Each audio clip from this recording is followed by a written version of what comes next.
It was a Friday night and my parents had gone out for a dinner date, leaving me and my sister with our older brother. He was supposed to be babysitting us, but he didn't seem to care much about what we did. He just sat on the couch, staring at his phone, while we watched movies, ate popcorn, and played games in the living room. Everything seemed normal at first, just like any other night we spent together. But little did I know, that night would change my life forever. That night, I would witness something so horrific, so unthinkable, that it would haunt me for the rest of my days.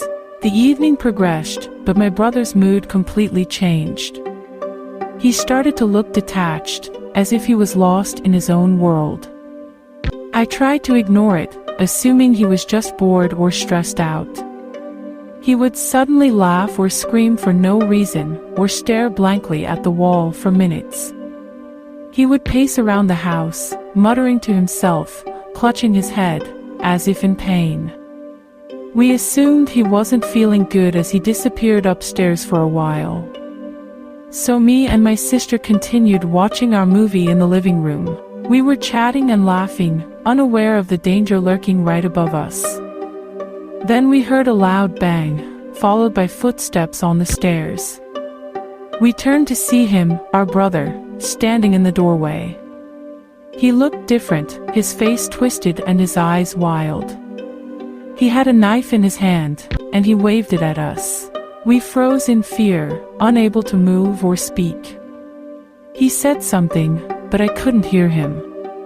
His voice sounded distant and distorted, like he was speaking another language. He walked towards us, slowly and deliberately, as if he was enjoying our terror. He reached for our sister. She tried to run but wasn't fast enough.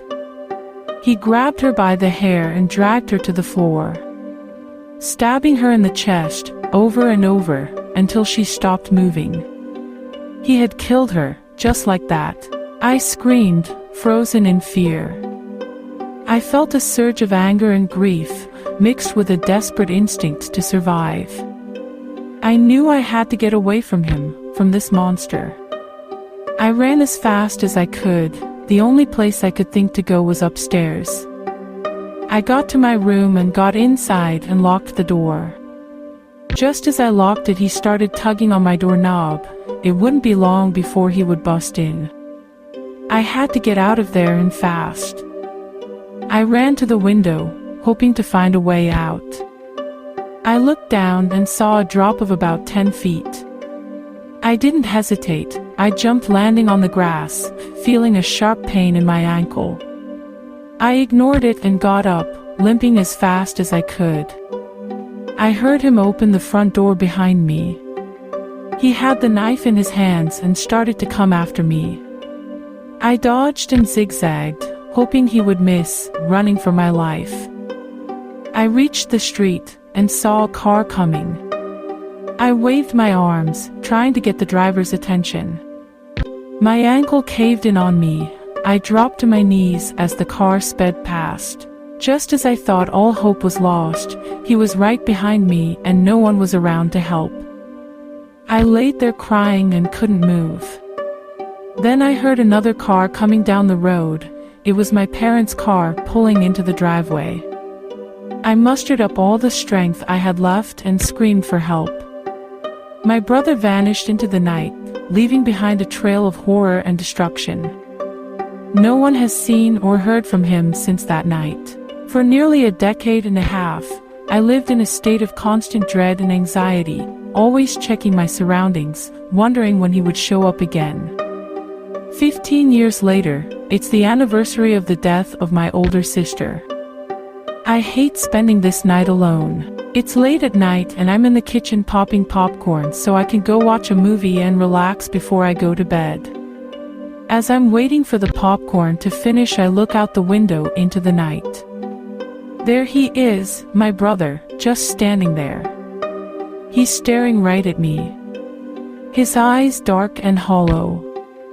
The images of that horrific night came rushing back, the fear and hopelessness consuming me. I turned back around and he was gone. I started to panic. Where was he? Where did he go? I heard a loud knock on the door, followed by his voice, telling me to open up the door.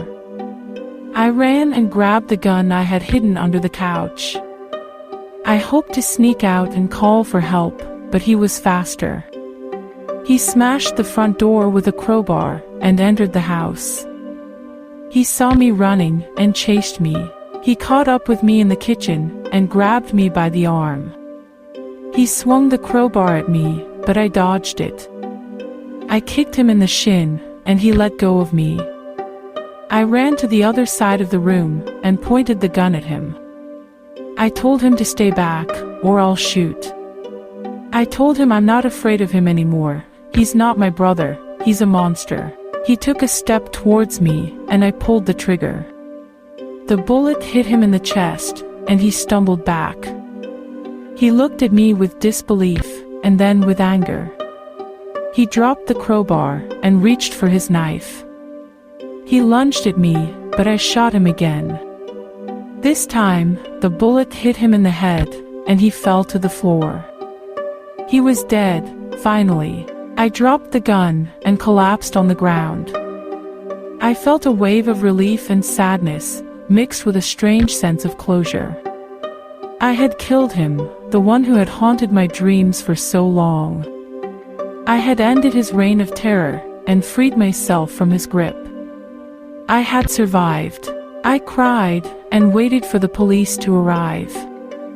I had faced my worst nightmare, and I had overcome it. I had lived, and I had won. And so, as I sit here recounting that harrowing tale, I hope that my story will serve as a warning to all.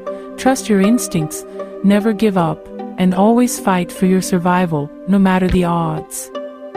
The night may be dark and full of terrors, but the light of hope will always shine through. And in the end, it is our strength and courage that will lead us to victory over the darkness that threatens to consume us.